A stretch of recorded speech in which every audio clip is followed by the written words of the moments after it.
In an Atlanta courtroom drenched in shaky fluorescent glow, 32-year-old Nia Jackson, a fierce community organizer, sits frozen as Judge Whitaker bangs his gavel, convicting her of assaulting Officer Derek Vaughn. The jury swallowed Vaughn's fake tears over her truth. Her husband, Malik, stares helpless as cuffs snap on her wrists, her bold gaze piercing Vaughn's oily smirk. Then a juror slips Malik a note. "I was forced to vote guilty." A done deal unravels into war. What chaos awaits Nia next? Before we dive in, tell us where you're watching from, and if you stand for justice, hit like and subscribe for more explosive stories. Nia Jackson's story slams back 3 months before that gavel fell, landing on a sticky Atlanta evening where the air hung thick with humidity and unspoken fury. She stood at the front of a swelling crowd in Vine City, a patchwork neighborhood of sagging porches and defiant murals, her voice cutting through the dusk as she led a peaceful march against police brutality. 32 years old, wiry and unyielding, Nia had spent half her life rallying this community, her community, against a system that chewed up folks who looked like her and spat them out broken. Tonight, her megaphone crackled with static as she called for accountability, her braids swinging with every sharp gesture, her dark eyes blazing under the streetlights. A couple hundred people trailed her, their signs bobbing above their heads. "Stop killing us, justice now," scrawled in marker and desperation.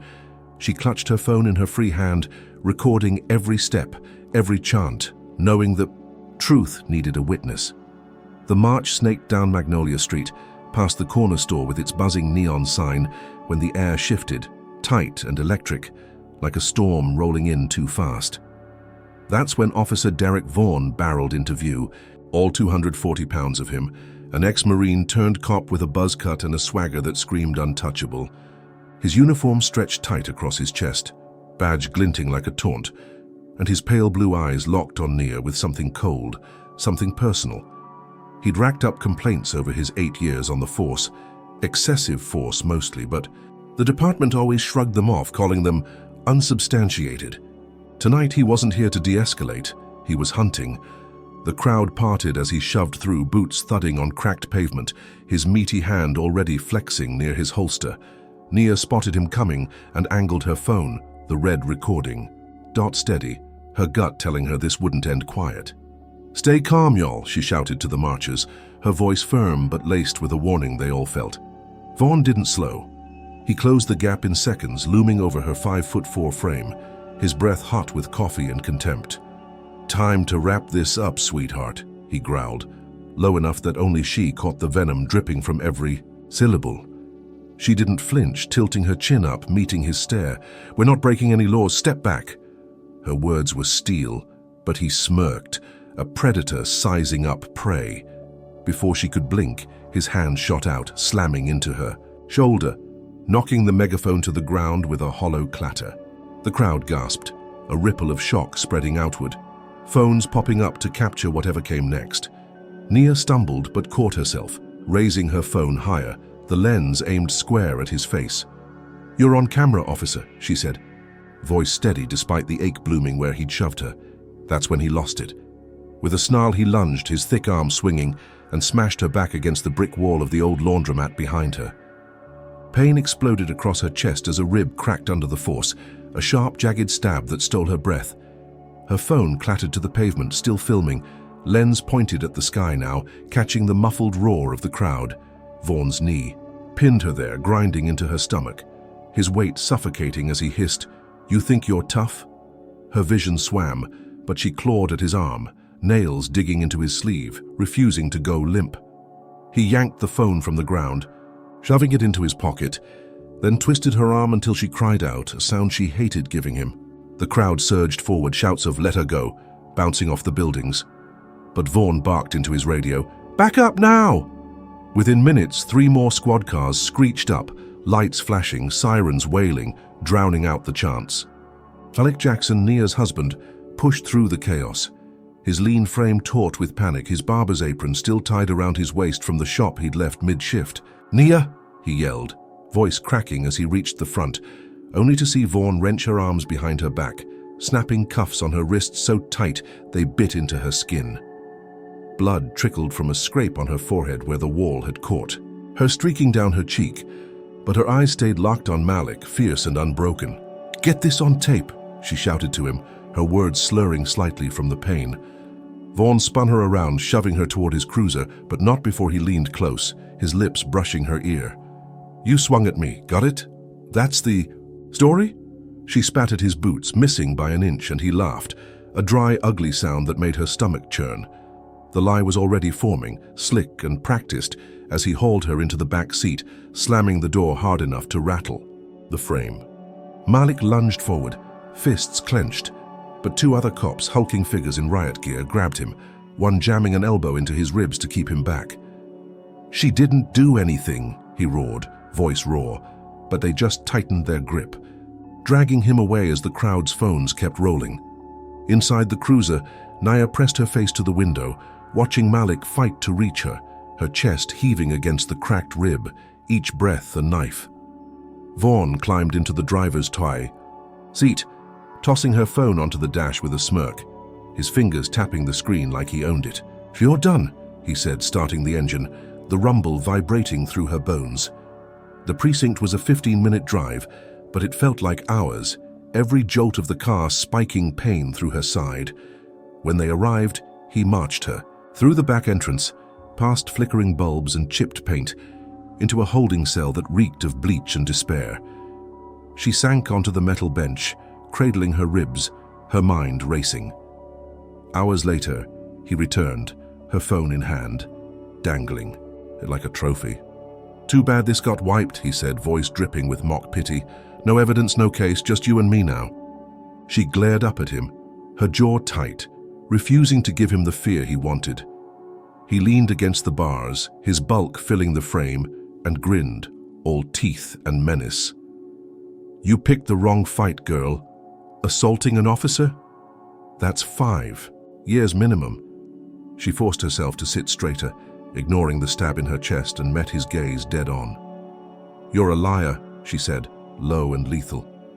He chuckled, turning to leave, his boots echoing down the hall as the cell door clanged shut behind him. Alone now, Nia pressed her back to the cold wall, replaying it all. The march, the shove, the lie he'd already locked into place. Out there, Malik was still screaming her name into the night, his voice faint through the precinct's thick walls, a lifeline she clung to as the reality sank in. This wasn't just an arrest, it was a declaration. Vaughn had marked her, and he wasn't. Stopping here. The station buzzed around her, cops shuffling papers, radios crackling, but she tuned it out, her mind sharpening on one truth.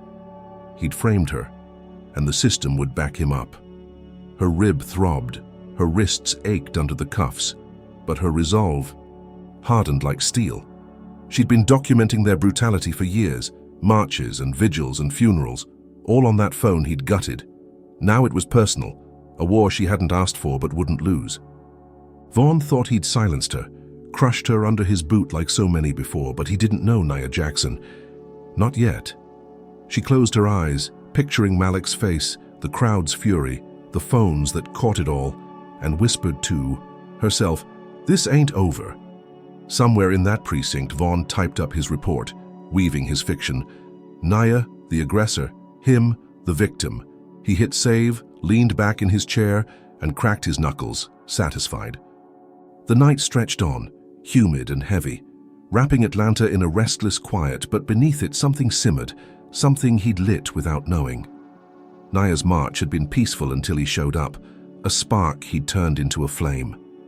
He'd taken her voice, her proof, her freedom, but he hadn't taken her fight, not by a long shot. 3 months after that humid night in Vine City, Nia Jackson sat in a stuffy Atlanta courtroom, her wrists still raw from those cuffs, her cracked rib a dull ache under the stiff gray suit Marcus Tate, her lawyer, had scraped together for her. The air buzzed with murmurs, thick with the scent of polished wood and stale coffee, as sunlight sliced through dusty blinds, painting stripes across the worn linoleum floor. Nia kept her spine straight, her braids pulled tight into a bun, her dark eyes scanning the room, the jury. 12 faces, mostly pale and pinched, watching her like she was already guilty. Judge Whitaker, 60-something with a jowly face and a drawl that oozed Old South perched above them all, and Officer Derek Vaughn slouched in the witness stand, his uniform crisp, badge gleaming, a smug curl tugging at his lips.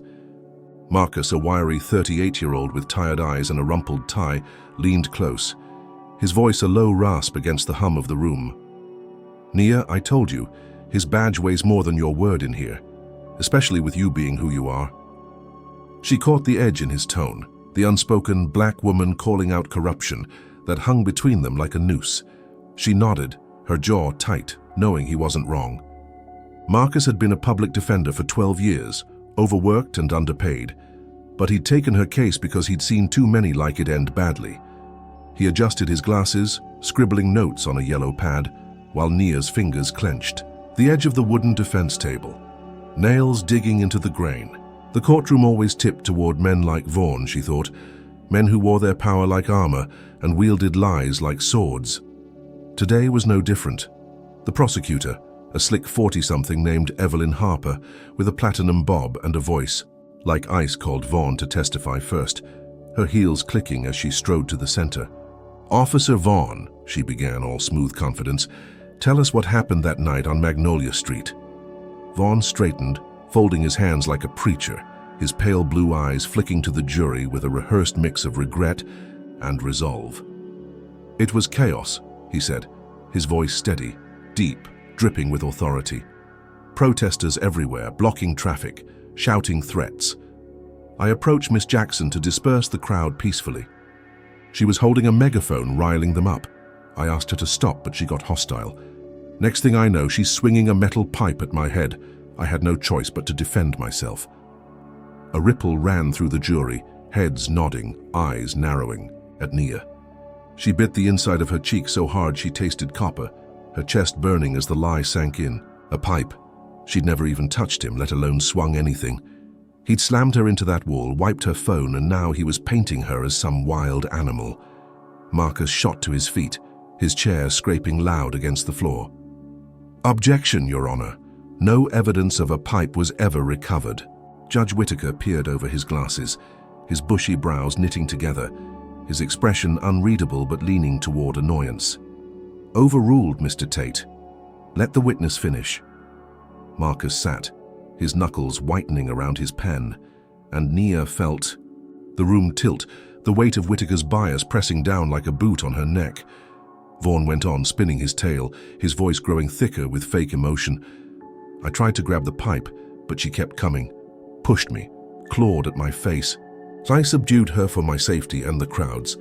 It's my job to protect this city." He paused, letting a single tear glisten in the corner of his eye, a performance so polished it could have won an award.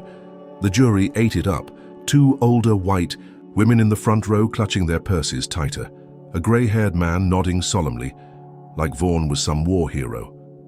Nia's nails gouged deeper into the table, her pulse hammering in her ears. She wanted to scream, to leap across the room and shake them awake. But she stayed still, knowing one wrong move would seal her fate faster.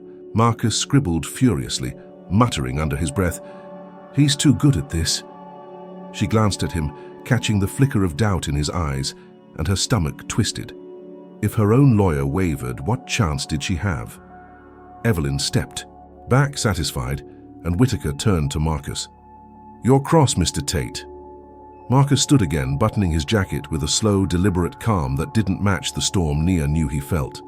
"Officer Vaughn," he started, pacing a tight line in front of the stand. "You say Miss Jackson attacked you with a pipe. Where is it?" Vaughn shrugged, casual as if he'd been asked about the weather. "Lost in the shuffle. Things get messy in a crowd that size." Marcus nodded, letting that hang, then pressed on. "And you, a trained officer, 6'2", 240 pounds, felt threatened by an unarmed 5'4" woman." Vaughn leaned forward, a flash of irritation breaking his mask. "She wasn't unarmed, she had that pipe, and she's scrappy. You don't know what she's capable of." Marcus stopped pacing, tapping his pen against his palm. "Funny, because no one else saw this pipe. Not one witness, just you." Vaughn's jaw tightened, but he kept his cool. "They must have missed it. Happens fast out there." Marcus opened his mouth to push harder, but Whitaker cut in, his voice a gravelly bark. "Move it along, counselor. We're not here for a fishing trip." Marcus exhaled through his nose, stepping back, and Nia felt the walls closing in. The jury's faces said it all. They believed Vaughn, his word a golden thread weaving her guilt. She was losing, drowning in his fiction, and the trial had barely started. Her chest tightened, that cracked rib pulsing with every shallow breath, a reminder of the real story they'd never hear. She glanced toward the gallery where Malik sat, his lean frame rigid, his barber's apron swapped for a borrowed blazer, his eyes locked on her with a mix of love and rage. He'd been there that night, seen Vaughn shove her, heard her cry, out, but his testimony wouldn't come till later, and even then it'd be her husband's word against a cop's. The odds were stacked, and she felt it in her bones. Then, as the court broke for lunch, Malik slipped out, his phone buzzing with a text from an old friend, Jamal, a tech guy who'd been at the march. "Found something online," it read. Back in the courtroom, Nia sat alone at the defense table, Marcus grabbing coffee, when Malik slid back into the gallery, his face alight with something new. He caught her eye, mouthing "video," and her heart lurched. Out in the digital wilds, a shaky clip had surfaced. 30 seconds of blurry chaos from a bystander's phone, showing Vaughn's bulk charging her, no pipe in sight. It wasn't much, but it was a lifeline, a flicker of hope in the suffocating dark. She nodded back at Malik, a silent pact forming between them. They'd fight this, evidence or not. The recess ended, and Whitaker lumbered back to his bench, gavel in hand, ready to resume the slaughter. Vaughn settled into his seat, smirking across the room at Nia, his lie still unchallenged, his power unshaken. She met his gaze, her defiance, a quiet fire knowing the video might change everything. Or nothing. The clock ticked on, the jury shuffled back, and Marcus returned, whispering, "We've got a shot." Nia didn't reply, her mind racing, plotting, clinging to that slim chance as the trial roared back to life. Vaughn's story had landed like a sledgehammer, and she was buried under it. But that video, that trembling, pixelated truth, could be her way out, or her next trap. The day stretched ahead, a battlefield of words and wills, and Nia braced herself, knowing she was nowhere near safe yet. Out there, Malik clutched his phone, the clip downloaded, a weapon he'd wield when the moment came. For in here Nia waited, her fate teetering on a knife's edge, the system's jaws snapping at her heels. "All right, let's turn up the heat on this one. Drop a comment number 1 if you think Vaughn's lie is about to crumble under that video's weight, or number 2 if you're betting the system's got more tricks up its sleeve to bury Nia deeper. Smash that like button if you're rooting for her to claw her way out of this mess, and hit subscribe to catch every twist as this courtroom war explodes. Tell us, what's your guess? Will that shaky footage be Nia's ticket to freedom, or just another spark to ignite a bigger fire? Stick around to find out. The Atlanta courtroom hummed with restless energy as Marcus Tate stood before Judge Clarence Whitaker, his rumpled suit a stark contrast to the prosecutor Evelyn Harper's pristine blazer, his hands steady as he clutched a cheap USB drive like it was a grenade. Nia Jackson sat at the defense table, her gray suit itching against her skin, her cracked rib throbbing with every shallow breath, her dark eyes darting between Marcus and the jury, who'd just swallowed Vaughn's pipe-swinging lie whole.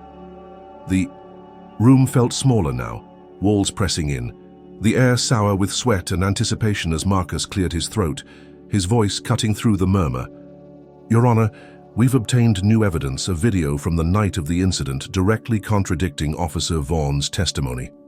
A buzz erupted, jurors shifting in their seats, whispers rippling like static. Nia's pulse kicked up, a wild thudding in her chest. This was it. The shaky 30-second clip Malik had dug up online. The one showing Vaughn charging her. No pipe, no attack, just his bulk slamming her into that brick wall.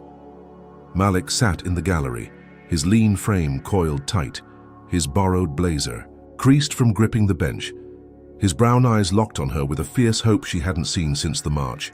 Marcus handed the USB to the bailiff, a lanky kid with acne scars who plugged it into the courtroom's ancient projector.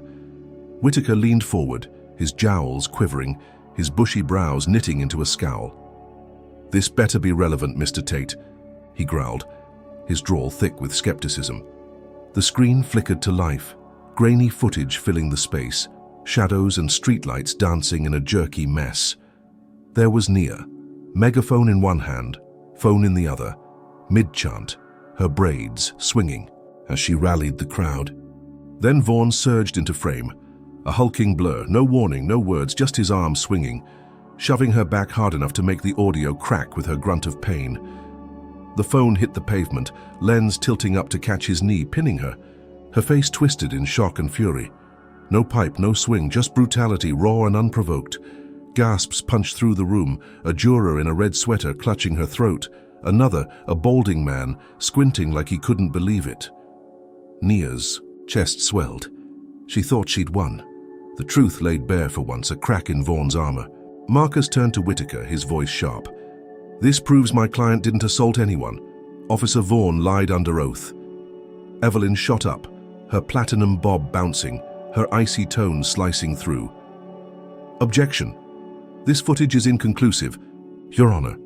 It's too blurry to determine intent, and it wasn't properly submitted pre-trial." Nia's stomach lurched, her fleeting triumph wobbling as Evelyn's words landed. Vaughn, still in the witness chair, leaned back, his smug curl twitching into something harder, his pale blue eyes flicking to his attorney, Paul Grayson, a wiry shark in a tailored suit who'd been silent till now. Grayson stood, adjusting his cufflinks, his voice smooth as oil. "She's right, Your Honor. This could be edited out of context. Without chain of custody, it's unreliable. And look at the quality, you can't even see her hands clearly." Marcus fired back, his pen stabbing the air. "The quality doesn't change what's obvious. No pipe, no attack, just an officer assaulting a civilian." Whitaker rubbed his temples, his fleshy face creasing, and Nia caught the glint in his eye, a flicker of annoyance aimed at her, not Vaughn. "I'll allow it into evidence," he said finally, his tone grudging. "But I'll decide its weight." Nia exhaled, a sliver of relief cutting through her dread. It was in, they'd see it, they had to believe her now. The jury watched the clip loop twice more, murmurs growing. A woman in a floral dress whispering to the man beside her, his nod hesitant but there. Marcus sat, whispering to Nia, "We've got 'em rattled." She nodded, her lips parting in a ghost of a smile, her first in weeks. But then Grayson stood again, pacing, slow, predatory. "Let's assume this is real. Protests are chaotic. Officer Vaughn testified things happened fast. Maybe he misjudged her intent. But intent's all that matters here, and this doesn't disprove his fear for his safety." The jury's nods returned, tentative at first, then firmer, and Nia's hope curdled. Whitaker leaned back, his chair creaking, and scribbled something, his silence deafening. Hours later, the trial churned on. Evelyn hammering Nia's disruptive history as a community organizer, Marcus countering with character witnesses, Malik among them, his voice breaking as he recounted that night. But the video lingered, a fragile lifeline, and Nia clung to it as closing arguments loomed. Then came the verdict. Whitaker's gavel hovered, the room holding its breath, and Nia locked eyes with Malik, her anchor in the storm. "On the charge of assaulting an officer, we find the defendant guilty," Whitaker intoned, his voice flat, final. The courtroom exhaled, a collective thud of disappointment and triumph, depending on who you asked. Nia's knees buckled, Marcus catching her elbow, her vision blurring as the jury filed out, avoiding her gaze. Guilty. 5 years. The video hadn't saved her. Grayson's spin had twisted it into nothing, and Whitaker's ruling sealed it inadmissible for lack of clarity. She'd won the evidence fight and lost the war. Cuffs snapped back on her wrists, colder this time, biting into the same raw skin, and deputies hauled her up, her legs numb as they dragged her toward the holding door. Vaughn stood, stretching like he'd just finished a light workout, his smirk slicing through her as he leaned close to Grayson, his whisper loud enough for her to catch. "Told you she'd fry." Grayson chuckled, a dry rasp, and Nia's blood boiled, her fists clenching uselessly in the restraints. She shot a last look at Malik, his face crumpling, his fists pounding the gallery railing till a bailiff barked at him to sit.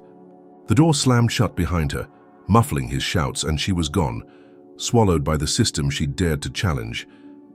But it didn't end there. Outside, as the sun dipped low, casting long shadows over the courthouse steps, Malik stumbled into the parking lot, his chest heaving, his phone clutched tight with that useless video. He'd barely reached his beat-up sedan when tires screeched, a black SUV peeling out from an alley, no plates, no markings. 3 figures spilled out, faces masked under hoods, but Malik knew the builds, Vaughn's cop buddies, the same ones who'd held him back that night. "You should have stayed quiet," one grunted, his voice muffled but familiar. And before Malik could swing, a baton cracked across his jaw, splitting his lip. Another caught his ribs, a sickening crunch echoing the blow Nia had taken months back, and he crumpled, blood pooling on the asphalt. They worked fast, boots slamming into his sides, his arms, his legs, a flurry of hate fueled by her courtroom loss. "Tell her to quit digging," the leader snarled, kneeling to ram a fist into Malik's gut. "Or next time we don't stop." They vanished as quick as they'd come, tires squealing into the dusk, leaving him sprawled in the alley behind the courthouse, his blazer torn, his breath ragged. A passerby found him 20 minutes later, groaning, one eye swollen shut, the other fixed on his phone, still gripped in his bloody hand. The video was still there, useless now, a taunt of what could have been. Back inside, Nia sat in a holding cell, the clang of bars her only company, replaying Vaughn's whisper, Grayson's laugh, the jury's blank stares. She didn't know yet what they'd done to Malik, didn't know the retaliation had already begun, but she felt it, a shiver down her spine, a promise of worse to come. Her win with the video had been a mirage, a cruel tease before the system snapped back twice as hard. Vaughn had played his hand, and she'd paid for it, but the game wasn't over. Not yet. Out there, Malik wheezed, dragging himself to his knees, vowing through gritted teeth to get her out. In here, Nia's mind sharpened, her resolve forging into something unbreakable, even as the cell walls loomed. They thought they'd buried her, but they'd only lit the fuse.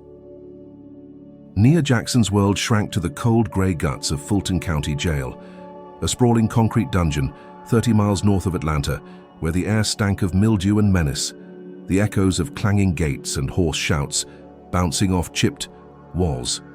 3 days after the gavel fell, she stepped off the transport van, her wrists chafed raw under fresh cuffs, her cracked rib a constant ache beneath the oversized orange jumpsuit they'd shoved her into, its fabric stiff with someone else's sweat. Her braids hung loose now, unraveling like her freedom, but her dark eyes stayed sharp, scanning the yard as deputies marched her through a gauntlet of stairs. The place was a pressure cooker, 600 women packed into cells built for half. That the heat cranked to 85 degrees Fahrenheit, despite the early fall chill outside. Nia felt the weight of it instantly, the hostility rolling off the guards like steam, their gazes lingering on her with a mix of disdain and recognition. Word had spread fast. She was the troublemaker, the black organizer who dared swing at a cop or so, Vaughn's lie claimed. Leading the pack was Lieutenant Carla Hensley, a squat 49-year-old guard with a buzzed blonde head and a smirk that could curdle milk, her thick arms crossed over a uniform stretched tight across her barrel chest. Hensley had 20 years in the system, a rap sheet of brutality complaints longer than Nia's arm, all swept under the rug by a warden who golfed with her uncle, a county commissioner. Well, Hensley drawled as Nia shuffled past, her voice gravelly from years of barking orders. "Look who thinks she's too good for us." Nia kept her chin up, silent, but her defiance was a beacon, and Hensley clocked it. "The first to you." Night, they tossed her into cell block C, a rusted cage of 20 bunks where the other inmates sized her up, some nodding respect, others sneering at the protest girl who'd landed them extra lockdowns. By day 2, Hensley made her move, singling Nia out during roll call, her baton tapping her palm like a metronome. "Jackson, you're a problem," she said loud enough for the block to hear, her grey eyes glinting. "We don't like problems here." Nia met her stare, unflinching, and muttered, "I'm not your punching bag." That was enough. Hensley shoved her into solitary that afternoon, a 6x8 box with a flickering bulb and a cot bolted to the floor, the walls stained with despair. "Cool off," Hensley sneered, slamming the steel door, leaving Nia in darkness so thick it pressed against her skin. A week crawled by, the isolation gnawing at her, her rib pulsing with every shift on the thin mattress, but she kept her mind sharp, replaying the trial, Vaughn's smirk, Malik's last look. She scratched tally marks into the wall with a broken fingernail, counting days, clinging to the fire that kept her from breaking. Then Hensley came back, her boots thudding outside the cell, her shadow filling the slot. "Time to stretch your legs, troublemaker," she said, yanking the door open. Nia stepped out, squinting against the harsh light, her legs shaky but her resolve ironclad. She thought it was routine, a chance to breathe, but Hensley had other plans. In the yard, under a sky bruised with clouds, the lieutenant staged her. "Trap? She's making a break for it," Hensley bellowed suddenly, no warning, no reason, her voice ringing across the gravel expanse. Before Nia could process, Hensley swung her baton, a vicious arc that caught Nia's shoulder, sending a jolt of fire through her arm. The other guards hung back, smirking, as a dozen inmates gathered, their cheers rising like a twisted chorus. Nia stumbled, pain searing, but instinct kicked in. She ducked the next swing, lunging at Hensley with a snarl, her fist slamming into the guard's nose. A wet crunch split the air, blood spurting down Hensley's chin, her howl of rage drowned by the crowd's roar. Nia's victory was fleeting. Hensley tackled her, slamming her face first into the dirt. The baton raining blows across her back, her legs, her arms, each hit a thunderclap of agony. "You're done, bitch!" Hensley roared, her knee grinding into Nia's spine, her broken nose dripping red onto Nia's jumpsuit. The inmates' cheers faded to jeers as two more guards joined in, dragging Nia up, her body a map of bruises, her left eye swelling shut. They hauled her back to solitary, Hensley spitting orders through her bloody teeth. 30 more days, and that's just the start. The door clanged shut again, louder this time, and Nia collapsed onto the cot, her breath ragged, her ribs screaming, her hands trembling with fury and pain. She'd fought back, broken Hensley's nose, but the cost was steep, the system doubling down, proving it could crush her twice as hard for daring to resist. Outside, 30 miles away, Nia Jackson sat in his barber shop, his jaw still tender. From the alley beating, his ribs wrapped tight under a faded t-shirt. He'd spent days calling lawyers, begging for appeals, his voice hoarse from shouting into voicemails. That morning, a customer, a wiry ex-con named Ray, slid him a tip over a fresh fade. "Heard about your wife in Fulton. Hensley's a monster. Got a buddy who filed complaints. Got nowhere till he dug up her record." Malik's pulse quickened, his brown eyes narrowing as he pocketed the number Ray scribbled on a napkin. By dusk, he was on the phone with a clerk at the county office, charm and desperation prying loose a file. Hensley's history, 10 years of brutality claims, all dismissed, buried by connected hands. Excessive force on black inmates, broken. Bones hushed up, witnesses intimidated into silence. It was a goldmine, a crack in the prison's wall, and Malik clutched it like a lifeline. He didn't know yet how bad Nia had it, didn't know she'd just taken a beating that left her spitting. Blood onto that cell floor, but he felt the urgency, a gnawing dread that time was slipping. Back in solitary, Nia curled into herself, the cold seeping through the cot, her mind racing despite the pain. She'd marked Hensley, a small win, but the guard's rage promised worse. The cheers from the yard replayed in her head, a twisted echo of the march, and she wondered how many others Hensley had broken, how deep the rot ran. Her shoulder throbbed where the baton had landed, her back a lattice of welts, but her spirit held, forged in years of facing down men like Vaughn, women like Hensley. She whispered Malik's name into the dark, a vow to survive this, to fight back, not knowing he was already moving, piecing together a weapon to free her. The jail hummed around her, a beast alive with cruelty, and Hensley wiping blood from her face in the guardroom, swore to make Nia pay twice over. The war had followed her inside these walls, and it was only getting uglier. "Okay, let's crank this up. Drop a comment number 1 if you're raging at Hensley's brutality and think Nia's fight back proves she's unbreakable. Or number 2 if you're worried she's pushed the wrong enemy too far. Slam that like button if you're cheering for Malik to bust her out with that dirt on Hensley, and hit subscribe to catch every brutal twist in Nia's battle. Now picture this. Malik's got a lead, but Nia's trapped in Hensley's crosshairs. Will his digging spring her free, or is she about to face a payback that'll make this beating look tame? Stay tuned. Inside the suffocating walls of Fulton County Jail, Nia Jackson lay on her solitary cot, her body a tapestry of bruises from Hensley's baton, her left eye a swollen slit, her cracked ribs stabbing with every breath, but her mind buzzed like a live wire, plotting survival. 37 days into her 5-year sentence, the concrete box had become her grudging home, its flickering bulb casting jagged shadows across the tally marks she'd scratched into the wall, 37 silent, screams against the system that caged her. Her orange jumpsuit hung loose, stained with dried blood from that yard beating, her braids a tangled mess, but her dark eyes burned with a defiance Hensley couldn't snuff out. She'd heard whispers through the slot, rumors from the main block, about an inmate who could crack the jail's seams, and on day 38 they moved her back to cell block C, Hensley's broken nose still taped, her glare promising murder. Nia kept her head low, blending into the shuffle of bunks and bitter stares, until she met Keisha Brown, a wiry 30-year-old with a shaved head and a jagged scar curving down her cheek, locked up 3 years on a trumped-up drug charge. Keisha leaned against the bunk frame that night, her voice a hushed rasp over the hum of snores and distant sobs. "Heard you took on Hensley. Gutsy. I've got a way out if you're game." Nia's pulse kicked, her bruised shoulder twitching as she sat up, wincing. "How?" Keisha grinned, teeth glinting in the dim light, and spilled the plan.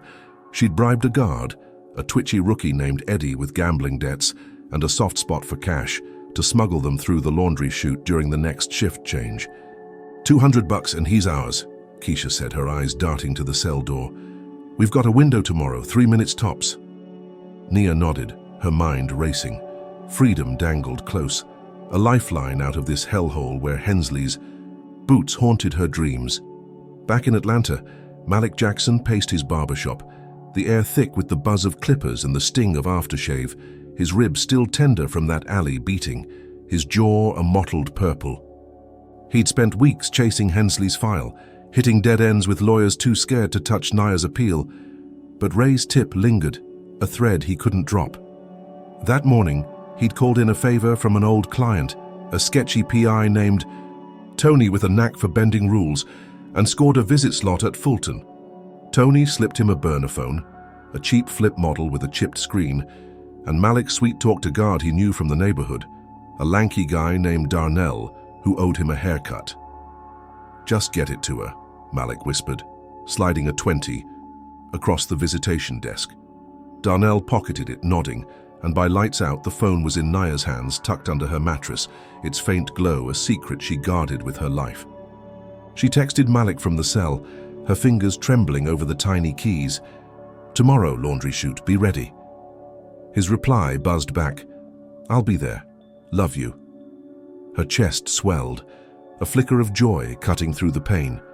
She could taste freedom, see Malik's face, feel the humid Atlanta air again. The next day crawled, every tick of the clock a hammer on her nerves, her bruises pulsing as she shadowed Keisha through the block, their plan a silent pact. At 2 in the afternoon, shift change hit, the guards distracted by paperwork and stale. Donuts and Keisha gave the signal, a quick nod as they slipped into the laundry room, its air heavy with bleach and damp cotton. Eddie waited, his acne-pocked face slick with sweat, his hands jittery as he shoved a cart aside to reveal the chute, a rusted maw dropping 3 stories to the basement. "Go," he hissed, glancing at the door. Keisha went first, her slim frame vanishing down the slide, and Nia followed, her ribs screaming as she squeezed through the metal cold against her skin. She landed hard in a pile of sheets, her breath ragged, Keisha pulling her up with a grin. "We're out," Keisha whispered, pointing to a cracked window 10 feet up. Freedom loomed, so close Nia's heart pounded in her throat. Then the trap snapped shut. Floodlights blazed through the basement, a siren shrieking, and Lieutenant Carla Hensley stormed in, her taped nose a grotesque mask, her baton gleaming under the harsh bulbs. "Gotcha," she snarled, her voice thick with triumph. her grey eyes locking on Nia like a hawk on a mouse.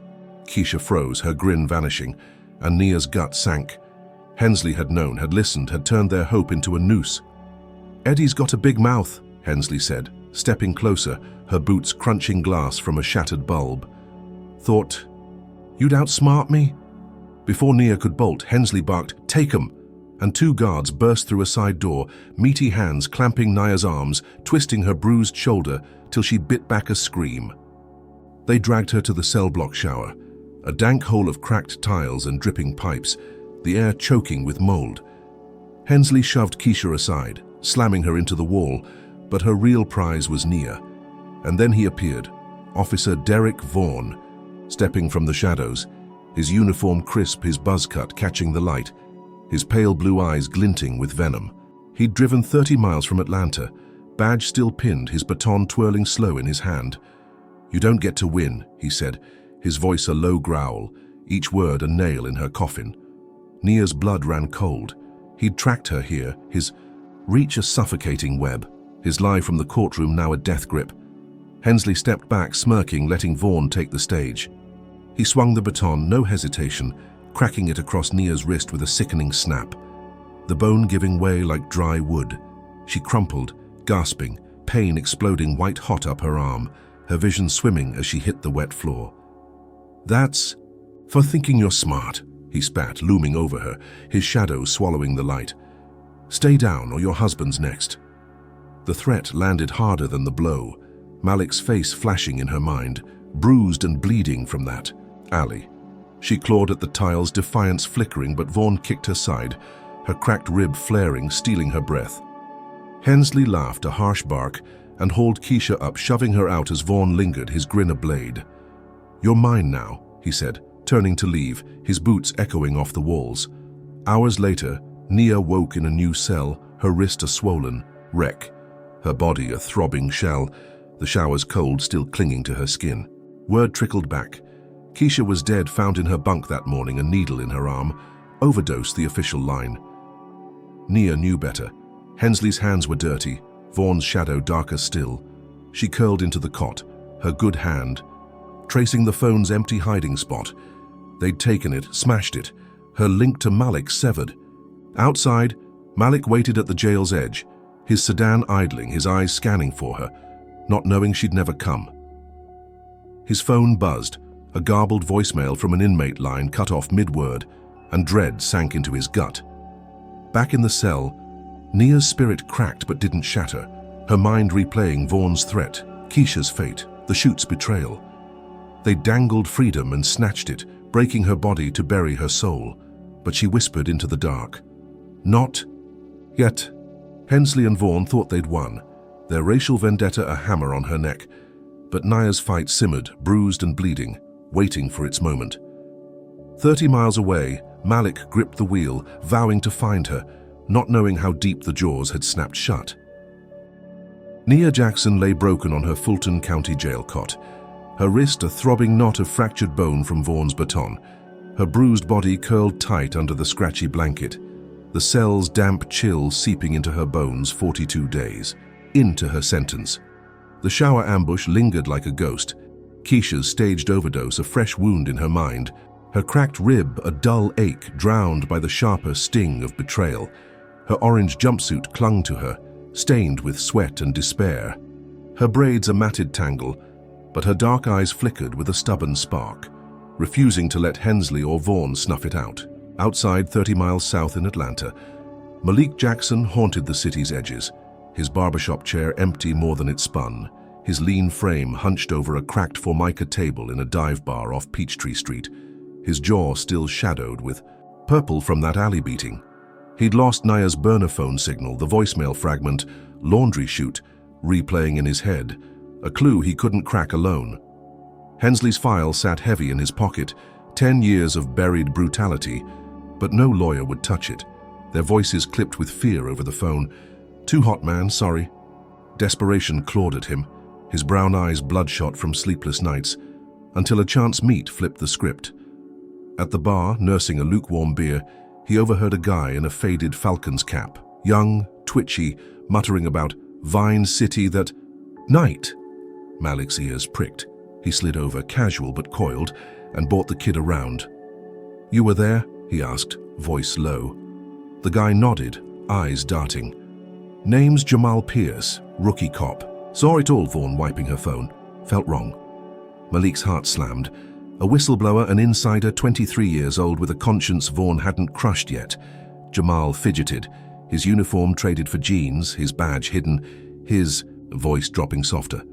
"I've got dashcam footage, saved it before he trashed the system. Clear as day, him slamming her, no pipe, no nothing." Malik's breath caught, a lifeline dangling in the haze. This wasn't the shaky bystander clip, this was gold, official, undeniable. "Why now?" Malik pressed, and Jamal's jaw tightened. "Quit the force last week, tired of the lies. She didn't deserve this." By midnight, they were in Jamal's cramped apartment, a one-room box above a liquor store, the air thick with cigarette smoke and regret. Jamal plugged a scratched hard drive into his laptop, and there it was. Crisp footage from Vaughn's cruiser, time-stamped, showing Nia filming, Vaughn charging, her body crumpling against the wall, his knee pinning her phone snatched. Malik's fists clenched, rage boiling fresh, but hope surged too. This could free her. "Copy it," he said, voice shaking, and Jamal burned it onto a USB, handing it over with a nod. "Get her out, man." Malik raced to Marcus Tate's office the next morning, the public defender bleary-eyed behind a desk piled with files, his rumpled tie askew. "We've got him," Malik said, slamming the USB down, and Marcus watched the clip, his tired eyes widening, a rare grin breaking through. "This is it, Malik. Federal appeal, perjury, the works." By noon, Marcus filed the motion, the dashcam footage attached, and word reached Nia in her cell via a sympathetic inmate, a lifer named Dee who'd taken a shine to her grit. "Your man's fighting," Dee whispered through the bars, her voice a lifeline in the dark. Nia sat up, her fractured wrist pulsing, her chest swelling. Freedom loomed again, closer than the laundry chute, real this time. The appeal hearing was set for 10 days out, a lightning-fast turnaround Marcus called a miracle. And Nia counted the hours, her tally marks hitting 51, her spirit lifting despite the pain. She pictured Vaughn squirming, his lie unraveling, the jury's nods turning to gasps. In her cell, she whispered to herself, "We're winning." The words a fragile shield against the jail's weight, but Vaughn's reach stretched deeper than she knew. That night, as Atlanta slept under a heavy moon, Jamal Pierce locked his apartment door, the USB's twin still humming on his laptop, a backup he'd kept quiet. He didn't hear the boots creeping up the stairwell, didn't see the shadows, pooling outside his window until glass shattered. 3 figures bursting in, ski masks tight over snarling faces. Vaughn's crew, off-duty cops loyal to his badge, their fists wrapped in tape, their eyes glinting with orders. "You rat," one growled, voice muffled but thick with hate, and Jamal swung, his rookie training kicking in, landing a punch that cracked a mask. It wasn't enough. They swarmed him, a baton smashing his temple, boots stomping his ribs, his screams swallowed by the night. Blood pooled on the cracked linoleum, his laptop smashed, the hard drive yanked free. They staged. Quick. A brick of fake coke on the table, a busted lock, gang hit scribbled in their heads for the report. Jamal hit the floor comatose, his pulse a faint thread, left for dead as sirens wailed too late. By dawn, the footage was ash, burned in a precinct dumpster. Vaughn's fingerprints nowhere near it, but his grin etched in the plan. Back at Fulton, Nia woke to Dee's grim face at the bars. "Your hearing's toast," she said, voice flat. "Evidence gone, witness down." Nia's stomach dropped, her fractured wrist trembling as she gripped the cot. Jamal's sacrifice, Malik's fight, all snuffed out. Marcus called Malik an hour later, his voice hollow over the shop's rotary phone. They got to it. Appeals, dead without proof. Malik punched the wall, plaster cracking, his knuckles bleeding as he roared, "They can't!" But they had. Vaughn's retaliation landed harder than the shower beating, a surgical strike to bury her deeper. That afternoon, a guard slipped Nia a note through the slot, folded tight, the paper crisp with threat. "Next time it's you." Vaughn's scrawl, unmistakable, a promise from 30 miles away. She crushed it in her good hand, her breath. Hitching, Keisha's ghost whispering beside her. He'd kill to keep her caged, racial hate his fuel, his crew a machine of silence. Malik sank into his barber chair, Hensley's file useless now, Jamal's blood on his conscience, vowing through tears to find another way. In her cell, Nia stared at the crumpled note, her resolve a jagged edge. They'd taken her win, her ally, her hope, but not her fight. The jail hummed, Hensley's boots echoing somewhere close, and Vaughn sat in Atlanta, cracking a beer, thinking he'd crushed her. He hadn't. Not yet.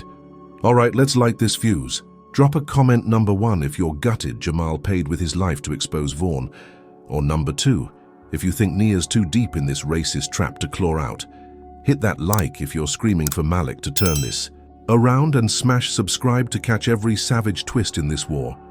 Picture Nia caged but unbroken, and Malik bleeding hope. What happens when a city catches fire over her name? Will it save her or burn them all down? Stick around. Malik Jackson sat in his Atlanta barbershop, the air thick with the hum of clippers and the sting of despair, his knuckles still raw from punching that wall, his brown eyes hollowed by sleepless nights 52 days after Nia's sentencing. Jamal Pierce's blood stained his conscience, the rookie's comatose body a ghost in his mind, the dashcam footage reduced to ash by Vaughn's crew, leaving Nia's appeal a corpse in the system's grinder. His ribs ached from that alley. Beating, his jaw a faded bruise, but he couldn't stop. Nia was trapped in Fulton County Jail, her wrist fractured, her spirit battered, and he'd vowed to free her. Hensley's file sat dog-eared on the counter, a useless weapon now. But Jamal's sacrifice gnawed at him, a spark he couldn't let die. Late that humid night, under a sky heavy with unspent rain, Malik hunched over his laptop, the barbershop's neon sign flickering outside, casting red streaks across his face. He typed Jamal's story, raw and unfiltered. Rookie cop saw Vaughn frame her, saved proof, got jumped for it. He's dying because she fought back. His fingers shook as he uploaded it to X, tagging every activist handle he knew, Vine. City's pulse in every word. By dawn it blew up, retweets hitting thousands, comments raging. This why we march, our cops kill truth too. Atlanta woke to a firestorm, Nia's name a rallying cry slicing through the city's veins. Protests erupted by noon, hundreds spilling onto Peachtree Street. Signs scrawled with "Free Nia now" and "Justice for Jamal," their chants echoing off glass towers and crumbling brick. Malik joined them, his voice hoarse among the sea of fists, his borrowed blazer swapped for a hoodie, his heart pounding with fragile hope. 30 miles north, Nia felt the shift in Fulton's stale air, whispers slinking through the cell block from inmates with contraband radios. "They're marching for you, girl." Her fractured wrist throbbed under a hasty splint, her bruises a map of Hensley's hate, but a grin tugged at her cracked lips. The people hadn't forgotten. That afternoon, the warden, a paunchy 50-something named Hargrove with a comb-over and a permanent scowl, bowed to pressure, moving her from solitary to cell block D, a lighter wing with barred windows and a D sliver of sky. She sat by the glass, her good hand tracing the iron, imagining Malik out there, the crowd's roar a distant dream. Freedom flickered, not close but nearer, a lifeline woven from outrage. Then Vaughn struck back, his shadow swallowing the light. Promoted to precinct captain after Jamal's gang hit washed clean, he sat in his Atlanta office, 30 miles south, his buzz cut glinting under fluorescent bulbs, his pale blue, eyes cold as he scrolled the protest feeds. His uniform stretched tighter now, badge heavier, power thicker, and he wasn't about to let Nia's name burn him. He grabbed his radio, voice a low growl. "Riot Squad Peachtree now, restore order." Within hours he led the charge himself, a hulking figure in tactical gear, his baton swapped for a tear gas launcher, his crew a wall of shields and snarls. The protesters stood firm, 400 strong, their signs bobbing above a sea of defiant. Faces Malik at the front, shouting Nia's story through a megaphone cracked from overuse. Vaughn didn't flinch. He fired the first canister, a hissing plume exploding into the crowd, white clouds choking the air, screams piercing the dusk. Baton swung, boots stomped, and chaos swallowed the street, glass shattering as storefronts buckled under the clash. Malik dodged a gas cloud, his eyes streaming, his lungs burning. But a cop in riot gear, a Vaughn loyalist named Hicks with a shaved head and a sneer, spotted him. "Jackson's bitch," Hicks muttered, swinging his baton low, cracking Malik's knee with a wet thud. He fell, asphalt biting his palms, and Hicks loomed, raining blows across his back, his ribs, his skull. Each hit a message: "Stop digging." The crowd scattered, some dragging Malik back, his hoodie soaked with sweat and blood, his vision blurring as he gasped her name. Vaughn watched from the line, his launcher smoking, his grin a slash of teeth. He'd turned her victory into a war zone, his power flexing harder than ever. By nightfall, 30 protesters were cuffed, Malik among them, his knee swelling, his face a mess of cuts, hauled to a precinct cell with walls that reeked of piss and bleach. He slumped against the bars, pain lancing through him, but his mind clung to Nia. He'd lit the spark, and Atlanta burned for her. Back at Fulton, Nia's cell block buzzed as the riot news trickled in, a guard's radio crackling. Dozens. Down, Jackson's husband nabbed. Her heart sank, her good hand slamming the cot, her fractured wrist screaming. Malik was hurt, maybe worse, and she was stuck here, useless. That night, guards flooded Block D with injured protesters, their faces swollen, their clothes torn, dumped into bunks like sacks of grain. A girl, barely 20, coughed blood beside Nia, her voice a rasp. "They smashed us for you." Nia's throat tightened, guilt and rage warring in her chest. Her win had cost them, and Vaughn's counterstrike dwarfed her beating, a citywide fist of racial hate slamming down. She paced the cell, her limp heavy, her mind racing. The protests had shaken the jail's walls, but Vaughn's promotion, his squad, his gas canisters proved he'd never yield. Hargrove strutted past, his comb-over slick with sweat, barking at guards to double lockdown, his scowl pinning Nia like she'd lit the match herself. She met his stare, her defiance. A quiet blade, knowing this was her doing, her name the fuel, but the cost was steep. In Atlanta, Vaughn cracked his knuckles in his office, screens glowing with footage of the chaos, his voice clipped into his phone. "Find Jackson's weak spot. End this." His crew nodded, already hunting Malik's cell, their boots itching for more blood. Malik sat cuffed, his knee a balloon of pain, his mind on Nia. He'd rallied the city, but Vaughn's war machine rolled on, crushing hope under riot shields. Nia leaned against her cell window, the sliver of sky darkening, the protests a fading echo. She'd sparked a fire, but it hadn't freed her, only tightened the noose. Cell block D filled with moans, the wounded a testament to her fight, and she whispered into the bars, "I'm sorry," her resolve hardening despite the loss. Vaughn's power swelled, his captain's stripes a crown of thorns, and he leaned back satisfied. He'd turned her uprising into his triumph, her husband's arrest a trophy, Atlanta's streets his battlefield. 30 miles apart, Nia and Malik bled for the same cause, their victory a mirage, the system's jaws snapping shut. Hensley smirked from Fulton's guardroom, her taped nose a badge of hate, ready to tighten Nia's chains. The city simmered, bruised and angry, but Vaughn ruled it now, his retaliation a storm that drowned her spark. Nia's fight lived, battered and caged, but the war had just begun and the next blow loomed, darker than the night outside. Nia Jackson sat on her bunk in Fulton County Jail's cell block D, 55 days into her sentence, her fractured wrist a swollen ache under a makeshift splint, her bruised body a testament to Hensley's hate, the moans of injured protesters echoing around her like a grim lullaby. The sliver of sky through the barred window darkened with each passing hour, Atlanta's protests a fading pulse 30 miles south, Malik's arrest a fresh wound in her chest she couldn't touch.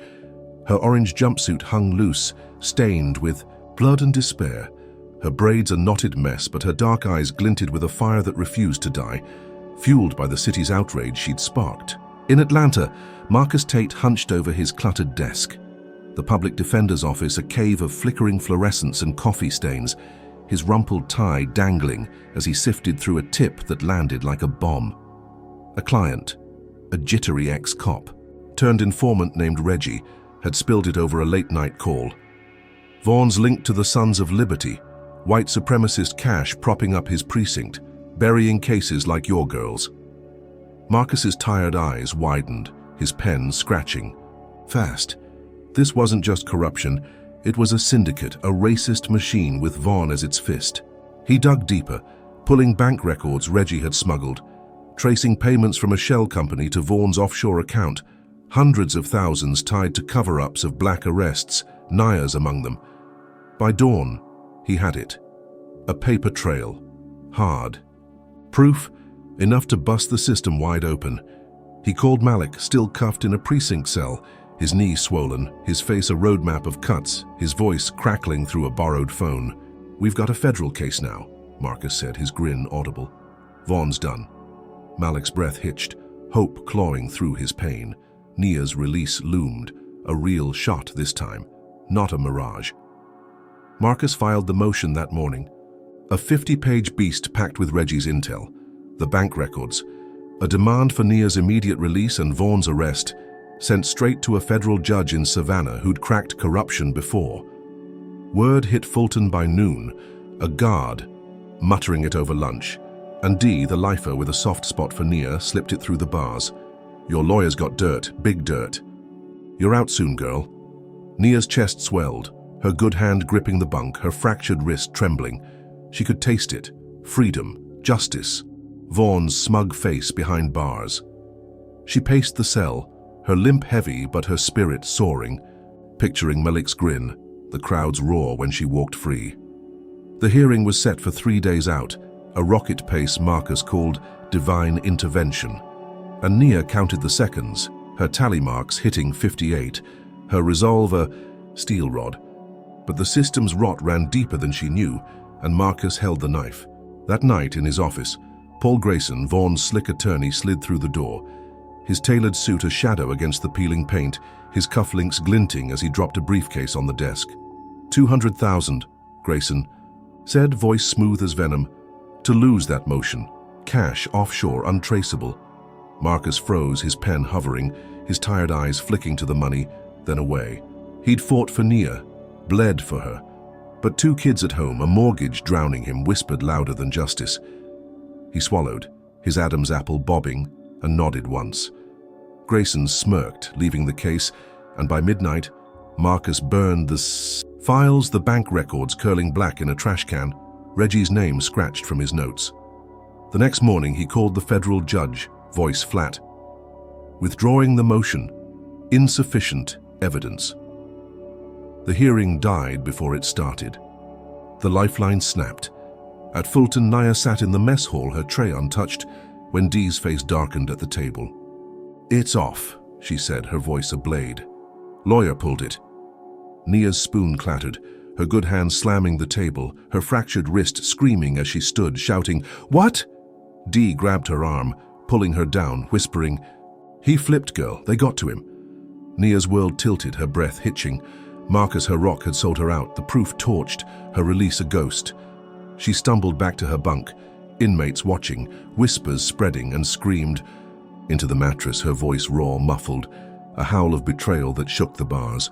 Vaughn's shadow loomed 30 miles away, his captain's office glowing with screens of the dying protests, his pale blue eyes glinting as Grayson briefed him. "Tate's handled. She's done." But Vaughn wasn't finished.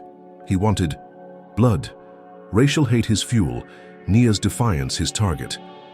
That night, as Atlanta slept under a moonless sky, his crew struck again, 3 figures in a black SUV rolling up to Malik's barbershop on Magnolia Street, the neon sign dark, the windows quiet. They moved fast, gas cans sloshing, crowbars prying the door, and within minutes flames licked the walls, the shop's wooden bones crackling as fire swallowed clippers, chairs, mirrors. They spray-painted slurs across the charred shell. Coon, lover, burn in hell, red paint dripping like blood, a message for Nia, for Malik, for Vine City. The blaze roared, 90 feet of flame lighting the block, sirens wailing too late as neighbors spilled out, screaming, powerless. Malik, released on bail hours earlier, limped from the precinct, his knee a throbbing mess, and saw the glow from 3 streets away. He ran, hobbling, his lungs burning, and reached the shop as firefighters battled the inferno, the roof caving in a shower of sparks. "No!" he roared, falling to his knees, the slurs glaring under the firelight. His life's work ash, Vaughn's. Revenge a fist through his chest. Back at Fulton, Nia woke to the news, a guard's radio crackling. Barbershop torched, Jackson's place. Her good hand clenched the bars, her fractured wrist trembling, tears cutting tracks through the dirt on her face. Malik's sanctuary, their home base, gone. Racial hate torched into its bones. She sank to the floor, guilt clawing her. Marcus's betrayal, the protests, now this all piling on her shoulders. Vaughn sat in his office, cracking his knuckles, a beer sweating on his desk, satisfied. He'd crushed her lawyer, her husband's fight, her spirit, or so he thought. Hensley grinned from Fulton's guardroom, her taped nose a trophy, ready to tighten Nia's cage. Malik stared at the smoldering ruins, his fists bloody from punching air, vowing through gritted teeth to rebuild, to fight. Nia curled into her, bunk, her resolve a jagged shard. They'd taken everything, but she wasn't broken. Not yet. The system's jaws snapped, but her fire smoldered, waiting. Okay, let's ignite this reckoning. Drop a comment number 1 if you're furious Marcus sold Nia out for cash, or number 2 if you think Vaughn's arson proves he'll kill to keep her down. Slam that like if you're rooting for Malik to rise from the ashes, and hit subscribe to catch every gut punch twist in this fight. Picture Nia betrayed and caged, Malik staring at ruins. Can she turn this despair into a rebellion that shakes the jail's walls? Or will Vaughn's next strike bury them? Both? Stay locked in. Nia Jackson sat in Fulton County Jail's cell block D, 58 days into her sentence. Her fractured wrist a pulsing knot under a frayed splint, her bruised body a map of Hensley's wrath. The news of Malik's torched barbershop a fresh scar on her soul. The air hummed with the groans of battered protesters, their bunks crowding her space. The barred windows sliver of sky a mocking tease 30 miles from Atlanta's smoldering streets. Her orange jumpsuit clung damp with sweat, her braids a wild tangle, but her dark eyes burned with a fury forged from betrayal, Marcus's sellout and Vaughn's arson fueling a wildfire in her chest. She'd lost everything, her lawyer, her husband's livelihood, her hope. But the inmates' whispers they burned it for you lit a match she couldn't douse. Dee, the lifer with grey streaks in her cornrows, leaned close during chow, her voice a rasp over the clatter of trays. These girls are pissed, Nia. Say the word. We'll move. Nia's good hand tightened around her spoon, her mind racing.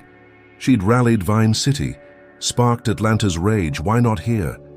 By dusk she stood on a bunk, her voice cutting through the block's din, low but fierce. They beat us, cage us, burn our homes. You want to sit here and take it? Eyes turned hard and hungry, 20 women nodding, then 40, their murmurs swelling into a growl. Dee grinned, slamming her fist on a table, and the plan took shape. Overpower the guards at lights out, seize the keys, hit the yard, scale the wall. Nia's heart thudded, her limp heavy as she paced, her fractured wrist a dull throb. Freedom loomed, a jagged promise, but she'd make them pay first. At 9 sharp, the lights dimmed, the block a shadow pit, and Nia gave the nod. Dee lunged. At the night guard, a wiry kid named Pete, her elbow cracking his jaw, his yelp muffled as 3 others piled on, snatching his baton, his keys jangling free. Nia kicked a bunk, rallying the rest, and the block erupted, women swarming the hall. Fists flying, screams echoing off concrete. They hit the guardroom, Hensley's post, her taped nose flaring as she swung her baton, cracking a girl's skull. But Nia charged, her good hand slamming a tray into Hensley's gut, doubling her over. Not this time, Nia snarled, wrenching. The keys from her belt as Dee pinned her, inmates cheering, a raw wild sound. They spilled into the yard, 60 strong, the night air sharp with October chill, floodlights snapping on, sirens wailing. But Nia spotted the wall, 12 feet of brick and wire, a ladder of crates their ticket out. She climbed, her fractured wrist screaming, her legs shaking, and hit the top, freedom a heartbeat away. Atlanta's lights winking 30 miles south. Dee followed, then 10 more, their breaths fogging the air, and Nia dropped to the other side, landing hard on grass, her rib flaring, her spirit soaring. "We did it," she gasped, turning to help Dee, the jail's chaos fading behind them. Malik waited in Atlanta, released on bail that morning. His knee a swollen mess, his face a lattice of cuts, his barbershop's ashes still clinging to his boots. He'd tracked a tip from Ray, the ex-con, to a safe house in East Point, a crumbling duplex 10 miles from Fulton, his sedan idling as he prayed Nia would make it. His phone buzzed, a text from an unknown number. "She's out." His chest swelled, tears cutting tracks through the grime on his face, and he limped to the porch, reuniting with her as she stumbled up, her jumpsuit torn, her eyes wild with triumph. "Malik," she breathed, collapsing into his arms. There, embrace a lifeline, his hoodie soaking her sweat, her pain, her victory. For 3 minutes they held each other, the safe house a dim sanctuary, its peeling paint and sagging roof a palace after Fulton's hell. Then Vaughn's jaws snapped shut. He'd tracked her, a snitch in Block D, a junkie named Lila, who'd sold Nia's plan for a fix, feeding it to Hensley, who'd called Vaughn mid-riot. Now capped in his power a chokehold, he rolled up in a SWAT van 30 miles traveled in. Record time, his buzz cut glinting under streetlights, his pale blue eyes slits of hate. "She's mine," he told his team. 6 hulks in black gear, rifles cocked, their boots silent on the asphalt. They hit the safe house at midnight. No warning. Flashbangs bursting through windows, glass raining like shrapnel, the duplex shuddering as smoke choked the air. Nia and Malik bolted upright, her fractured wrist flailing, his knee buckling, but Vaughn's voice boomed, "Jackson, you're done!" A rifle butt smashed Malik's chest, a hollow crack splitting the night, blood blooming through his hoodie as he fell, gasping, his lungs punctured, his eyes wide on Nia. She screamed, lunging for him, but a SWAT goon, a slab of muscle named Torres, tackled her, his knee grinding her spine into the floorboards, her rib flaring white-hot. Vaughn loomed, his baton swinging, cracking her shoulder, her cries swallowed by the chaos. "Terrorist," he spat, kicking her side, her body curling as Malik wheezed beside her, blood pooling under him, his hand reaching for hers inches too far. The team trashed the place, overturning tables, smashing walls, planting a fake bomb vest in the corner, evidence for the news. Vaughn radioed it in, voice clipped. "Fugitive down, threat neutralized." Sirens wailed closer, but he wasn't done. He knelt, his breath hot on Nia's ear. "Your uprising's dead, and so's he." Malik's pulse faded, his fingers twitching, and Nia's world shattered, her good hand clawing the floor, her fractured wrist useless, her screams a raw howl of loss. Vaughn stood, wiping his baton on his pants, his grin a blade as Torres hauled her up, cuffs snapping tight, her shoulder throbbing, her spirit cracking. They dragged her out, Malik's body limp on the boards, the safe house a smoking ruin, her freedom a cruel tease snatched back by racial hate. Vaughn broadcast her terrorism warrant citywide, his voice crackling over every scanner, his power flexing as Atlanta's screens lit with her face, a mugshot from Fulton, eyes defiant but hollowed. Nia slumped in the van, her husband's. Blood on her jumpsuit, her uprising a pyre that burned him alive. Vaughn's ambush a hammer on her neck. Hensley waited at Fulton, her taped nose twitching, ready to lock her tighter. Dee and the others scattered, some caught, some lost, the jail's walls unbreached but stained with their fight. Malik's sedan sat cold, its keys in his pocket, his life slipping as medics arrived too late, their shouts drowned by SWAT's retreat. Nia's mind spun, grief and rage warring, her resolve a frayed thread. Vaughn had taken her win, her love, her breath, but she wasn't gone. Not yet. 30. Miles apart, Atlanta mourned, and Fulton tightened, the war's cost a gaping wound. Nia Jackson slumped in the back of Vaughn's SWAT van, 61 days into her nightmare, her fractured wrist a throbbing wreck under blood-streaked cuffs, her shoulder screaming from his baton, her orange jumpsuit soaked with Malik's blood, his limp body a fresh gouge in her soul. The van rumbled through Atlanta's outskirts, 10 miles from the torched safe house, its tires humming on asphalt slick with midnight dew, the air heavy with gasoline and grief. Her dark eyes, red-rimmed and fierce, stared through the mesh partition. At Vaughn's buzz-cut silhouette in the driver's seat, his pale blue gaze flicking to her in the rearview, a smirk curling his lips as he barked into his radio. Terrorist secured, broadcast the warrant. Her uprising had crumbled, Dee and the others scattered or caged, Malik bleeding out on that splintered floor. But her spirit clawed through the wreckage, a jagged shard refusing to snap. She'd lost everything, her freedom snatched mid-escape, her husband's life hanging by a thread, yet the war wasn't over. Vaughn's frame-up, branding her a terrorist, was a lie she could still burn down.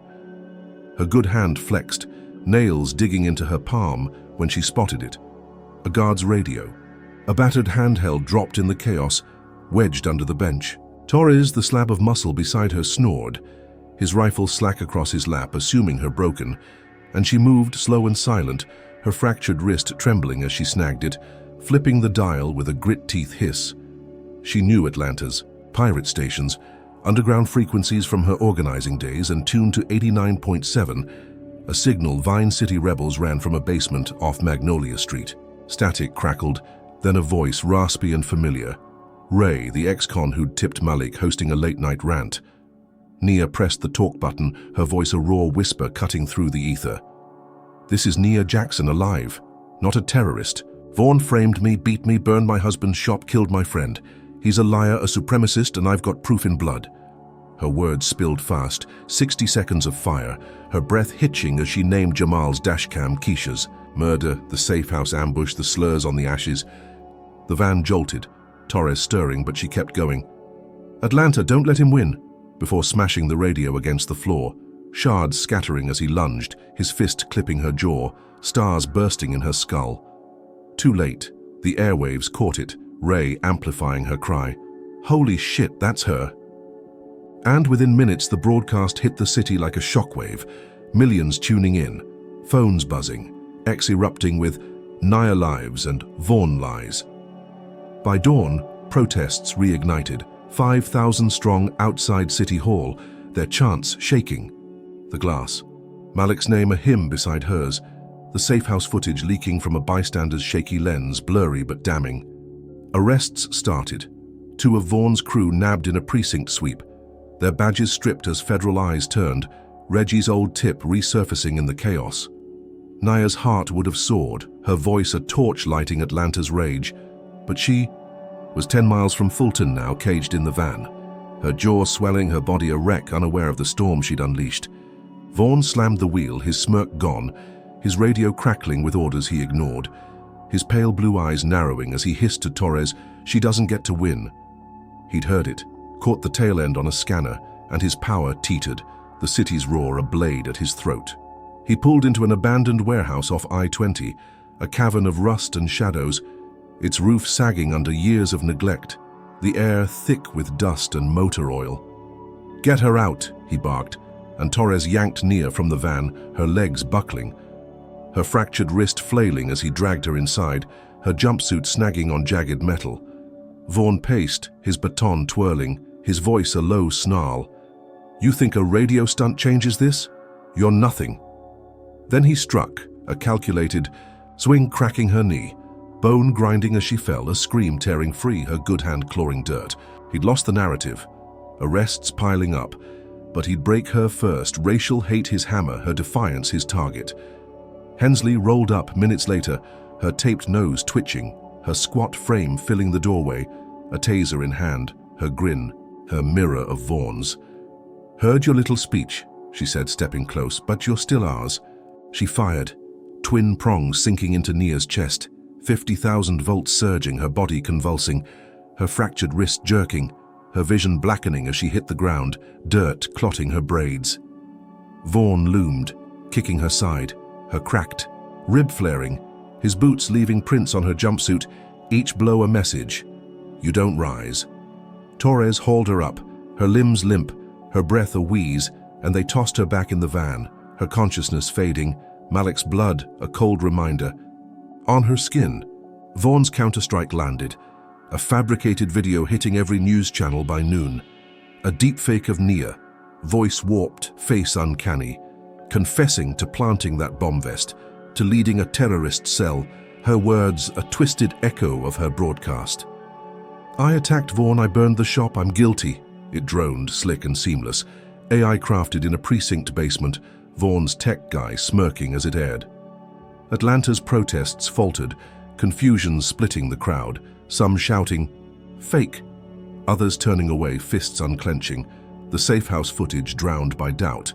Vaughn grinned in the warehouse, his radio buzzing with praise from loyalists, his power flexing as he drove Nia back to Fulton, 30 miles north. Her body slumped, her spirit battered. Hensley took the lead, her taser still warm, dragging. Nia from the van, her boots scuffing Fulton's yard, inmates watching through bars, their hope dimming as she was dumped in solitary, a steel coffin tighter than before. "No more tricks," Hensley spat, slamming the door, the clang a gunshot in Nia's skull. Her knee swelled, her chest burned from the taser, her fractured wrist a useless lump, but her mind clung to the broadcast, the city's roar she'd sparked, now muddied by Vaughn's lie. She didn't know Malik lived, medics pumping his chest. In an ICU 30 miles south, his pulse a faint thread, the safe house raid a blur in his fading sight. Atlanta simmered, split between her truth and Vaughn's fiction, arrest stalling as the deepfake took root, his crew regrouping, their badges dented but intact. Nia curled into the cot, her good hand tracing tally marks, 61 now, her resolve a frayed rope.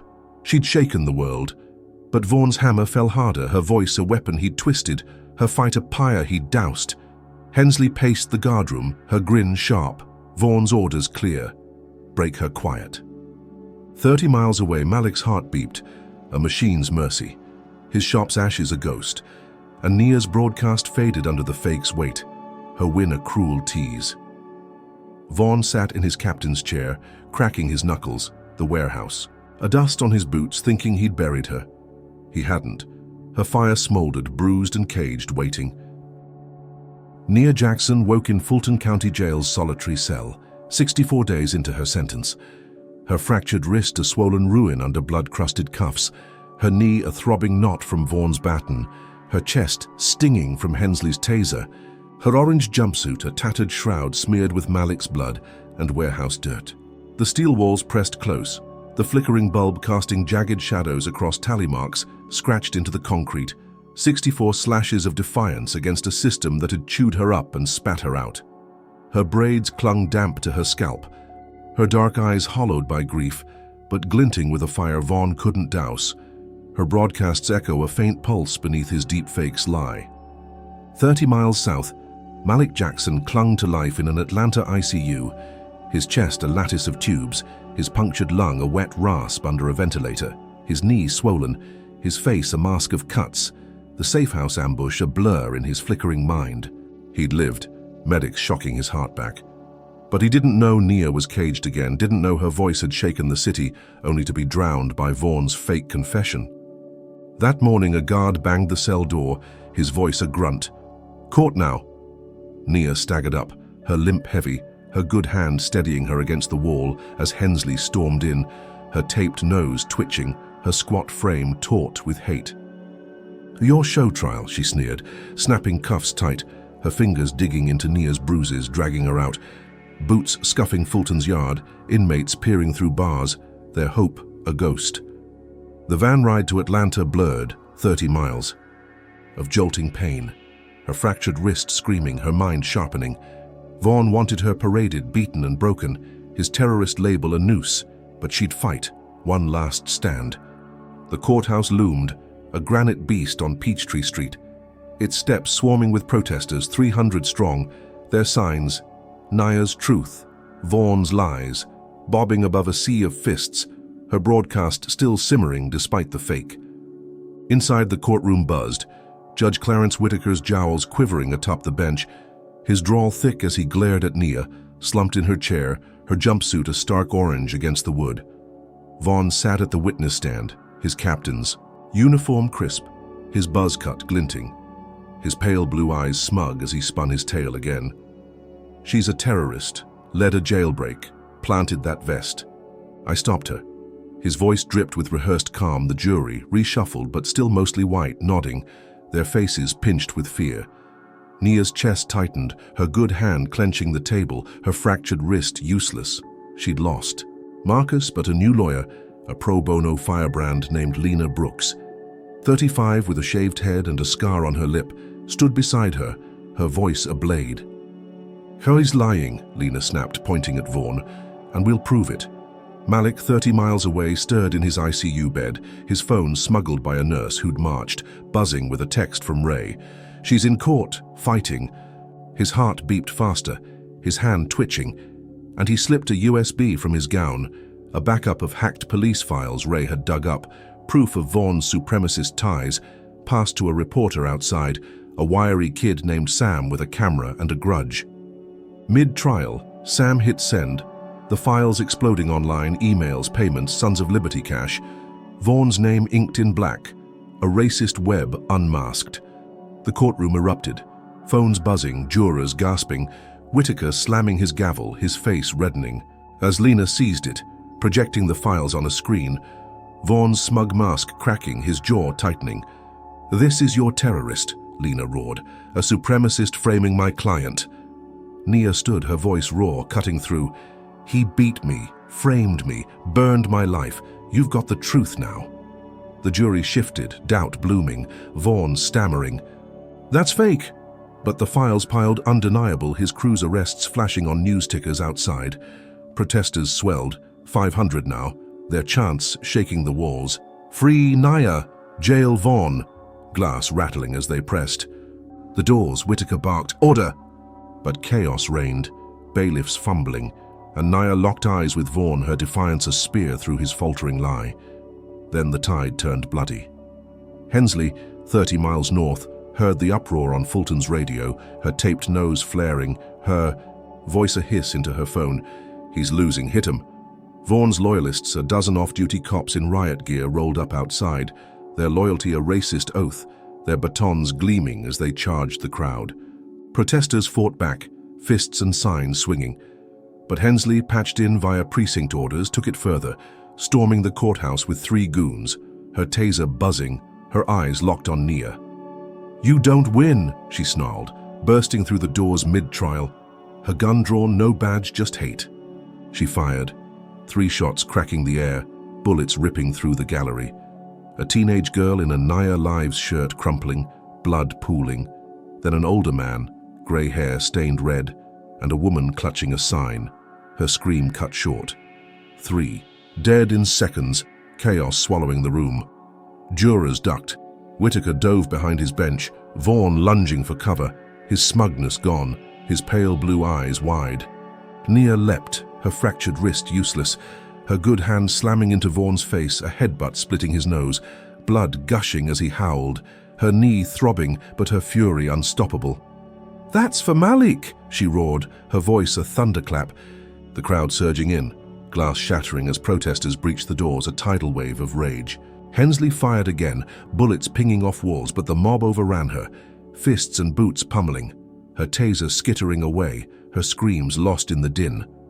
Vaughn scrambled, his baton swinging, but deputies tackled him, cuffs snapping, his captains, stripes a joke as the files burned his empire down. Whitaker fled through a side door, his robe flapping, his cowardice bare, the courtroom a war zone, blood and glass underfoot, Nia panting, her jumpsuit torn, her spirit a raw flame. 30 miles away, Malik's ICU screen spiked, his nurse shouting, "He's waking!" As Sam's live stream hit millions, the files, the shooting, Nia's headbutt, a nation watching Atlanta bleed. The jury scattered, the trial dead, but Vaughn was cuffed, dragged out, his nose dripping, his power gutted, Hensley unconscious under a pile of fists, the courthouse a smoking ruin. Nia stood amid it, her good hand shaking, her knee buckling, 3 lives lost for her truth, a cost that crushed her even as Vaughn fell. Outside, protesters cheered, a hollow victory, sirens wailing, the city's pulse a war drum, her name a battle cry. But her fight had painted the steps red. Malik's backup had tipped it, his sacrifice fueling her stand, and Vaughn's reign was ash, his crew splintering, his lie a corpse. Nia sank to the floor, her fractured wrist limp, her dark eyes tracing the dead, her resolver blade dulled by loss, the system's jaws cracked but still snapping. Nia Jackson stood in the shattered Atlanta courthouse, 65 days after her nightmare began. Her fractured wrist a swollen wreck dangling in loosened cuffs, her knee throbbing from the chaos, her orange jumpsuit torn and blood-streaked with Malik's life and the courthouse dead, her dark eyes tracing the carnage where 3 innocents lay lifeless under Hensley's bullets. The air reeked of gunpowder and sweat, glass crunching under her scuffed boots. The gallery a graveyard of toppled benches and smeared crimson, protesters' chants fading outside as sirens wailed into the dusk. Her good hand trembled, her braids, a wild mess plastered with dirt, but her spirit held. A jagged flame honed by Vaughn's fall. He sat cuffed in a squad car 30 feet away, his buzz cut matted with blood from her headbutt, his pale blue eyes glaring through the window, his captain's stripes a mockery now that Malik's hacked files had torched his empire. Hensley lay sprawled in the hall, her taped nose a pulpy ruin under a protester's boot, her gun kicked away, her racist reign snapped by the mob's fury. The courtroom cleared, deputies hauling Vaughn off, paramedics zipping body bags, the jury long fled, and Nia's new lawyer, Lena Brooks, grabbed her arm, her shaved head glinting under flickering lights, her voice steady. "Charges dropped, Nia. You're free." Judge Clarence Whitaker had vanished mid-siege, his robe discarded in a side hall, his ruling moot as the files proved Vaughn's supremacist ties, forcing the system to cut her loose. Nia exhaled, her chest heaving, relief a cold wave crashing. Over grief, she'd won, beaten Vaughn, exposed his lie, but the cost, Malik's blood, Keisha's death, Jamal's coma, the courthouse 3, crushed her shoulders. She limped outside, the steps slick with evening dew, protesters parting, their cheers hollow against her ears, her good hand shielding her face from flashing cameras, Sam's live stream still rolling millions deep. 30 miles north, Fulton, county jail buzzed with lockdowns, Hensley's absence a void, inmates whispering Nia's name like a myth. 30 miles south, Malik stirred in his ICU bed, his ventilator humming, his brown eyes fluttering open as a nurse murmured, "She's out," his chest spiking with a weak grin. He'd lived, his punctured lung mending, his knee a mess but her freedom his pulse. Nia reached Grady Hospital by nightfall, her jumpsuit swapped for a borrowed hoodie, her fractured wrist in a sling, her knee braced, collapsing beside him, her good hand clutching his, tears cutting tracks through the grime. "We did it," she whispered, her voice cracking, his fingers squeezing back, faint but fierce. Their barbershop's ashes a ghost between them. Atlanta mourned, vigils lighting Vine City for the courthouse dead, the girl in the Nia lives, shirt, the gray-haired man, the woman with the sign, their names carving into the city's soul. Vaughn's arrest hit every screen, his crew crumbling, 2 more nabbed in a precinct raid, the Sons of Liberty cash trail a noose tightening around his neck. Nia leaned into Malik, his beep steady, her resolve a quiet ember. She'd torn the systems mask, but the war felt half won, the dead a weight she'd carry. A week later, she walked past the courthouse again, its steps scrubbed but stained, her limp easing, her fractured wrist aching under the sling, Malik beside her in a wheelchair, his recovery slow, his brown eyes tracing her every move. D had slipped a note from Fulton before release. "You broke it open, girl," and Nia clutched it, her fight a spark for others still caged. Then the bombshell hit. That morning, a courier dropped a letter at her temporary digs, a Vine City friend's couch she'd crashed on, the envelope crisp, unmarked, her name scrawled in sharp ink. She tore it open, her good hand steady, Malik peering over, and her breath caught, "You'll never touch me, Nia, enjoy your little win, a CW." Whitaker's initials, his drawl echoing in her mind. The jowly judge who'd convicted her fled the siege, now taunting her from the shadows. Her pulse hammered, her dark eyes narrowing. He wasn't just a bystander, he'd orchestrated it. All the puppet master pulling Vaughn's strings. The Sons of Liberty cash his pipeline. Millions funneled to silence black voices like hers. She flipped the page, a photo tumbling out, grainy but clear. Whitaker on a yacht, sunglasses low, a smirk splitting his face, time-stamped yesterday, a private dock somewhere south, maybe Savannah, maybe beyond. Malik cursed, his voice a rasp. "He's the head, not Vaughn," and Nia's stomach twisted. She'd felled the soldier, not the king, racial hater Hydra with Whitaker's face. She stormed to Lena's office, the letter slamming onto the desk, Lena's scar puckering as she read, her voice sharp. He's got offshore accounts, deep ties, feds missed him. They traced it, hours bleeding into night, bank records surfacing. Whitaker's name buried in shell companies, 10 million vanished with him, his flight a middle finger to her courthouse blood. Nia's good hand clenched, her fractured wrist trembling, her knee stiff as she paced. He'd watched her fight, framed her, let Vaughn swing, then bolted when the files hit, a coward cloaked in power. Atlanta buzzed with the reveal, X lighting up. Were Whitaker next trending? But he was gone, a ghost with cash and contempt, leaving Vaughn to rot in a cell 30 feet square, his pale blue eyes staring at bars, his nose still crooked from her blow. Nia stood on the friend's porch, the letter crumpled in her fist, Malik rolling up beside her, his wheelchair creaking, his voice firm despite the tube's scars. "We'll find him." She nodded, her resolve a steel rod bending back. Vaughn was down, Hensley crushed, but Whitaker loomed. The architect of her hell, racial injustice, his legacy, her fight, his taunt. She burned the letter, flames licking the paper, ash fluttering into the humid night. Her dark eyes fixed on the glow, a vow forming. Hunt him, expose him, end him. Sirens wailed in Vine City, a restless pulse, protests simmering anew. Her name, a war cry, but Whitaker's laugh echoed from that yacht, untouchable, a shadow she'd chase. Malik nudged her, his hand finding hers, and she squeezed back, her fractured wrist a dull ache, her knee a steady throb. They'd won a battle, lost lives, and the war stretched on, deeper, darker. 30 miles north, Fulton tightened, inmates, plotting in her wake. 30 miles south, Vaughn stewed, his empire ash, Whitaker's puppet no more. Nia stared into the night, her hoodie flapping in the breeze, her spirit a blade sharpened by loss.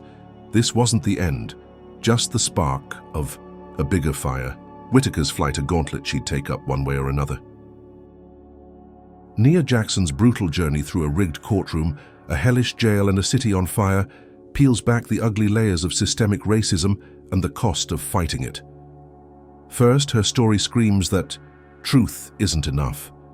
Nia had videos, witnesses, even hacked files, but Vaughn's lies and Whitaker's power twisted justice into a weapon against her, showing how deep corruption runs when skin color tips the scales.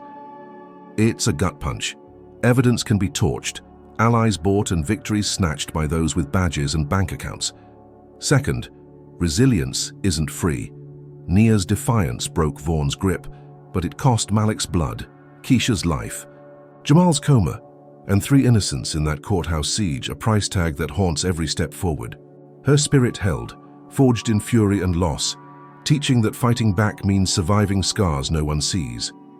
Third, the real villains hide higher up. Vaughn was a thug with a baton, but Whitaker, the puppet master, fled with millions, proving the system's rot festers in suits, not just uniforms.